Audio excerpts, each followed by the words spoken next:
ധർമ്മവും സദാചാരവും പാതി വഴിയിലാക്കി കണ്ണുകൾ മുറുക്കി ചിമ്മി തന്നെ ആരും കാണുന്നില്ല, തനിക്കാരെയും കാണേണ്ടതുമില്ല എന്ന നിലയിൽ മനുഷ്യൻ അതിശീഘ്രമായ അവധസഞ്ചാരം നടത്തി ധർമ്മഗോപുരങ്ങളെ മുഴുവനും തട്ടി തകർത്തുകൊണ്ട് മനുഷ്യന്റെ മേൽ ചാർത്തപ്പെട്ട ദൈവിക പ്രാതിനിധ്യത്തിന്റെ ധവള മേലങ്ങി വലിച്ചൂരി ചുഴറ്റിയെറിഞ്ഞുകൊണ്ട് പൈശാചികതയുടെ ഇരുണ്ട കരിമ്പടം ഒരു അഭിമാനമായി സ്വീകരിച്ചുകൊണ്ട് സമ്പന്നതയുടെ കൂത്തരങ്ങിൽ ആർഭാടങ്ങളുടെ അതിപ്രസരം ബാധിച്ച് മൃഗങ്ങളെ പോലും ലജ്ജിപ്പിക്കുന്ന തരത്തിൽ മനുഷ്യൻ മതിമറന്നപ്പോൾ സമ്പന്നതയുടെ രഥത്തിലേറി ധർമ്മശേഷിയും ധർമ്മവിചാരങ്ങളും മാറ്റിവെച്ച് ആനന്ദവും മാനസ്യവും ചുമടിലേറ്റി ടൂറിസ വികസനത്തിന്റെ പേര് പറഞ്ഞ് ആണും പെണ്ണും മഴിഞ്ഞാടിക്കൊണ്ട് 2004 ഡിസംബർ 26 ക്രിസ്തുമസ് ആഘോഷത്തിന്റെ മറവിൽ മദ്യപിച്ച് മത്തടിച്ച് മലക്കം മറിഞ്ഞ് മതോന്മത്തരായി ടൂറിസ്റ്റ് കേന്ദ്രങ്ങളിൽ ശീതളക്കാറ്റേറ്റ് കടലോരങ്ങളിൽ ഹുങ്കും വങ്കത്തരവും വിളിച്ചു പറഞ്ഞുകൊണ്ട് മനുഷ്യൻ മതിമറന്നപ്പോൾ അല്ലാഹുവിന്റെ കഠിന കഠോരമായ ശിക്ഷ കടന്നു വന്നതെങ്ങനെയെന്ന് നാം മനസ്സിലാക്കണം സഹോദരങ്ങളെ. അതെ, ചലിച്ചുകൊണ്ടിരിക്കുന്ന ഭൗമപാളികളിൽ 2 എണ്ണം അഥവാ ഇന്ത്യൻ പാളിയും ബർമാ പാളിയും തമ്മിലൊന്ന് ചെറുതായി കൂട്ടിയുരസി കടലിന്റെ അടിത്തട്ടിൽ നിന്നൊരു തീഗോളം രൂപപ്പെടുകയും ആ തീഗോളം ആർത്തിരമ്പുന്ന തിരമാലകളായി ഇന്തോനേഷ്യയിലെ സുമാത്രയിൽ ആവിർഭവിച്ച് Indonesia, Malaysia, Thailand, Sri Lanka, India അടക്കമുള്ള 11 രാജ്യങ്ങളിലേക്ക് മണിക്കൂറിൽ 1000 കിലോമീറ്റർ വേഗതയിൽ അടിച്ചു വീശിയപ്പോൾ 1.5 ലക്ഷം മനുഷ്യാത്മാക്കളല്ലേ ഹനിക്കപ്പെട്ടു പോയത്.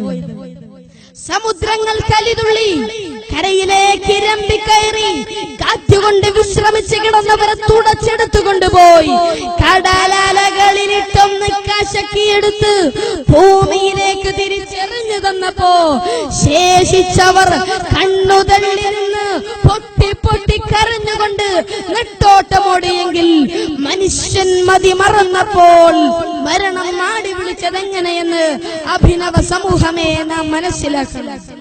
അതെ, സുനാമി ദുരന്തത്തിലൂടെ ചില ഇടങ്ങൾ തന്നെ കടലിൽ കലങ്ങിപ്പോയി. ഭൂമിയിൽ നിന്ന ഗ്രാമങ്ങളില്ല, ആ ദ്വീപുകളില്ല, അവിടെ ജീവിച്ച മനുഷ്യരില്ല, അവരുടെ സംസ്കാരങ്ങളില്ല, അവരുടെ സമ്പാദ്യങ്ങളില്ല, അവിടെ രാഷ്ട്രീയമില്ല, അവിടെ രാഷ്ട്രീയ പാർട്ടികളില്ല, ചേരിതിരിവുകളില്ല, കൂട്ടിയടികളില്ല, കുടുംബ കലഹങ്ങളില്ല, ഗോത്ര കലാപങ്ങളില്ല. എല്ലാം ശൂന്യമായ മട്ടിലേക്ക് അല്ലാഹു സുബ്ഹാനഹു വ തആല മാറ്റിക്കളഞ്ഞെങ്കിൽ ഇതുപോലെ മനുഷ്യൻ അഹങ്കരിച്ചപ്പോ അല്ലാഹുവിന്റെ കഠിന കഠോരമായ ശിക്ഷകൾ കടന്നു വന്ന എത്ര സംഭവങ്ങളാണ് സഹോദരങ്ങളെ നമുക്ക് വിശദീകരിക്കാൻ കഴിയുന്നത്. ഞാനിപ്പോൾ അതിലേക്കൊന്നും വിശാലമായി കടക്കുന്നില്ല. പ്രിയപ്പെട്ടവരെ, അല്ലാഹു സുബ്ഹാനഹു വ തആല നൽകിയ അനുഗ്രഹങ്ങളെ മറന്നുകൊണ്ട് അവന് ശുക്ർ ചെയ്യാതെ ഭൗതിക ലോകത്തിന്റെ ആഡംബരങ്ങളിൽ മതിമറക്കുന്ന മനുഷ്യരോട് പ്രപഞ്ചത്തിന്റെ പരിപാലകനായ പടച്ചതമ്പുരാൻ നടത്തിയ അതിശക്തമായ ഒരു താക്കീത് സാന്ദർഭികമായി ഞാൻ ഉണർത്തട്ടെ. ലഇൻ ശകർതും ലസീദന്നകും വലഇൻ കഫർതും ഇന്ന അദാബി ലശദീദ്. അല്ലാഹു സുബ്ഹാനഹു വ തആല വളരെ വ്യക്തമായി തന്നെ നമ്മെ പഠിപ്പിക്കുന്നു.